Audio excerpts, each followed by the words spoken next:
Today in the EU, why Europe is caught in the middle of the US-China trade war. The European Union could face unexpected fallout from the latest round of sanctions imposed by Beijing on US markets, as China bans the shipment of 3 rare minerals critical for building military equipment. How does the US-China trade war impact the European Union? And how can Europe protect its defense industry at such a crucial time? Hello and welcome. I'm your host, Giada Santana, and this is Today in the EU. Today, I'm joined in the studio by defense reporter Aurelie Pugnet to discuss the latest escalation in the tit-for-tat between Beijing and Washington. Hello, Aurelie. Hi, Giada. So last week, China banned shipments of 3 rare materials to the U.S. These are the toughest restrictions imposed from Beijing on the U.S. market in a series of retaliatory moves between the two countries. How did we get here?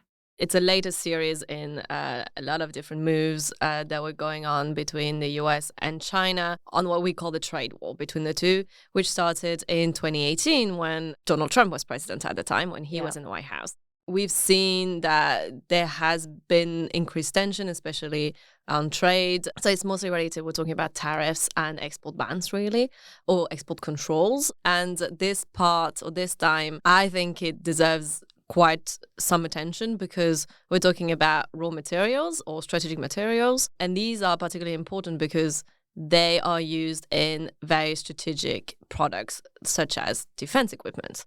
And could the ban of these 3 materials impact the European defense industry as well? So far, it doesn't. I mean, we can speculate. We can imagine that if China, which is the largest exporter of those materials, is going to start imposing a ban on the US and the Europeans buy a lot of US products, maybe the US would see its prices increase and therefore it would have an impact on European clients. On the short term, this is definitely not something we're looking at so far because the US said that they had been taking moves to make sure that they would not be incredibly reliant on China should there be any ban. It is a continuing reminder of the need of the United States to have diverse and resilient supply chains for critical minerals with national security applications and not to be reliant on any single country, especially a competitor like the PRC. Now, we in particular anticipated this step because they had already moved to restrict germanium and gallium in the past before taking the full move this week to say no more exports to the United States. So Jake Sullivan, the national security advisor of the president, said last week, all is well, we do have stocks, we do have stockpiles. So obviously the production of electronics, for example, for which germanium is very important, is going to continue in the coming months and probably years. In any case, for now, for the Europeans, is definitely a little bit of a stress with this new administration coming in the US. No one really knows what Trump is going to do, how he's going to manage his relation with China. And so we don't know how this trade war is going to go on and if this export ban is going to continue on or anything like this, if it's going to actually be further expanded on other materials. And I want to understand better how consequential these tariffs are. You mentioned one of the 3 minerals involved germanium, the other 2 are gallium and antimony. What do we use these rare materials for exactly? The defense industry is particularly reliant on them, for example, to produce technology. So we're talking about, when you have your phone, in an iPhone, in a Samsung, or whatever phone you're having in your pocket, you have materials in that phone that make sure that everything works all right. It's very important in all the electronics.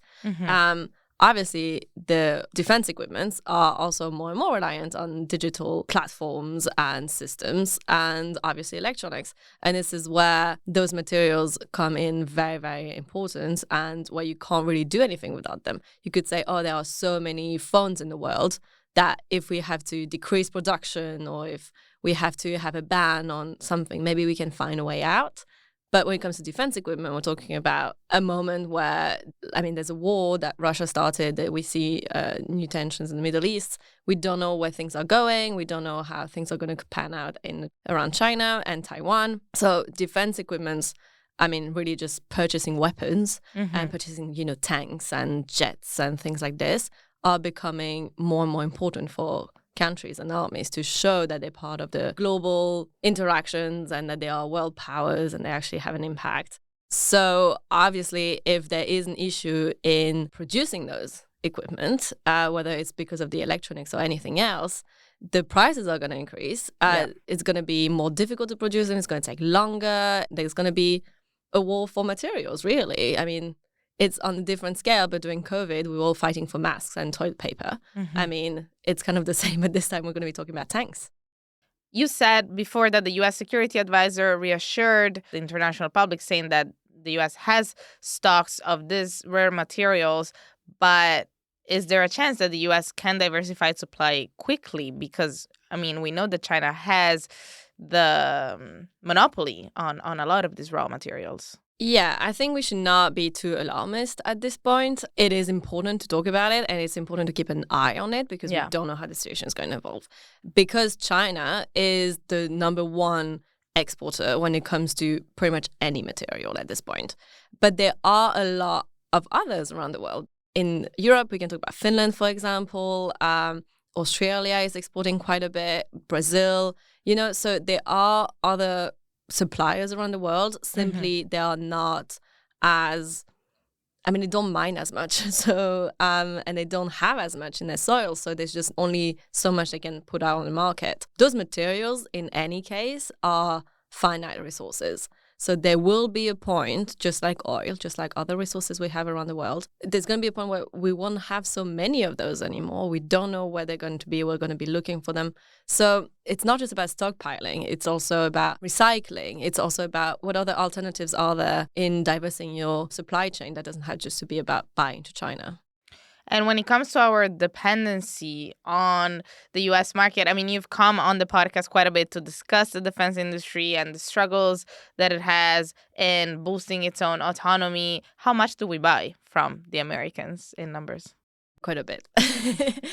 Basically, if you look at everything that the Europeans are buying when it comes to defense equipment, so we're really talking about ammunition, tanks, fighters, let's imagine those. If you think about everything that everyone is buying, we're probably buying in total something around 50% abroad in America.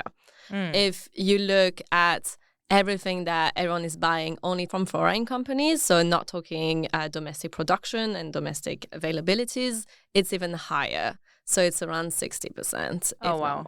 So these are very big numbers. It's also very difficult to have a clear idea because those numbers are not all contracts are or as transparent, or if they are, you also don't know how much money is behind them. So it's a particular industry. But what is important to remember is that, first of all, the US is often faster and cheaper at producing and putting out in the market and actually delivering. And also, there is always this feeling that if you buy American, you don't just buy the product. You also buy all the maintenance that comes around it. You buy also the fact that probably there's going to be a factory that's going to get set up in like this little remote area in your country that doesn't have maybe not too many employment opportunities. So it's also quite an investment for you. And it's also, you're buying American protection and you're buying American security because then you have this privileged link to the Americans. Whereas you have the French, for example, saying, well,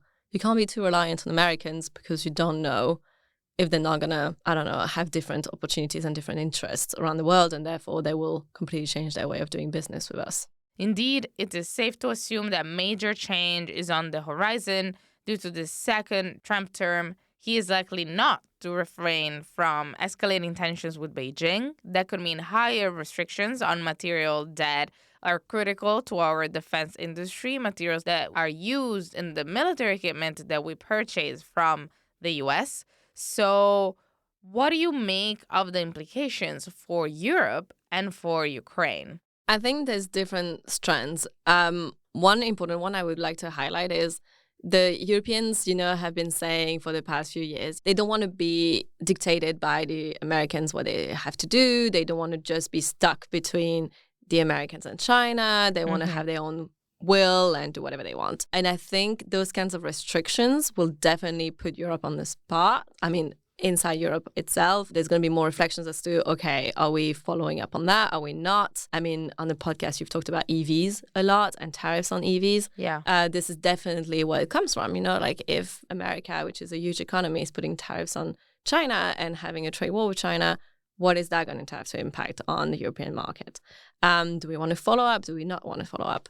And then there's the other issue, which is the fact that those tensions increase or may increase between Beijing and Washington means that it's likely that Trump's attention will be going further towards Asia rather than Europe. And therefore that grievances or interests in Europe or requests for support or just for attention may not be as well understood by the Trump administration, or maybe they're not as interested actually in dealing with the Europeans. Yeah. It's a huge market, Europe, but when you have a trade war going on with China, we're also not the number one priority, which is quite normal. So the European Union could be caught in the crosshairs and be left to its own devices. Yeah, I think there's always this hope in Europe that America will always come in and help us when it comes especially to the defense scene. I think, Trump said it again. No, I'm not going to leave NATO, but everyone has to pay. Yeah. Everyone has to pay. Everyone has to pay. And this is what he keeps repeating. And I think that honestly, until the Europeans can prove to him that they are no longer freeloading on American security and American taxpayers' money, and it's not just about buying a couple of F-35 fighter jets, it's a lot more than that, I think, then I don't think Trump is really going to care, because what kind of power projection is that if you just say, oh, yeah, I'm investing my little 2%. Great. It's a lot of money for a lot of country, and it's money you're not putting in healthcare. It's money you're not putting in education, in culture, whatever else. And for us, it's very important to also invest in those. But you have to imagine you're talking to a country like in America, the healthcare system is almost non-existent. And the number one priority is economy. It's employment, it's the tariffs at the moment for Trump. It's this way he talks about a lot, and it's defense. So the power dynamic is obviously very different, and the Europeans tend to think that they can talk maybe eye to eye to the Americans, but I don't know how Trump is going to feel about that coming. As a reporter in Brussels, you spend quite a long time close to EU commissioners, bureaucrats, and industry leaders. What's the sentiment in the city at the moment? I think there is a little bit of concern and definitely a bit of preparation as well. We've seen that obviously you want to think about, okay, how are you going to sell your interests as Europeans to the Americans if they stop thinking about you?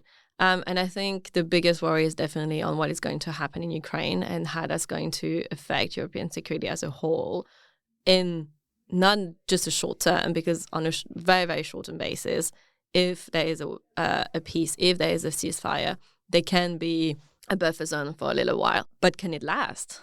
Can it actually last? And what kind of implications is this going to have on the arms race that we're seeing at the moment, on everything around us? Thank you, Aurelie. Thank you, Giada.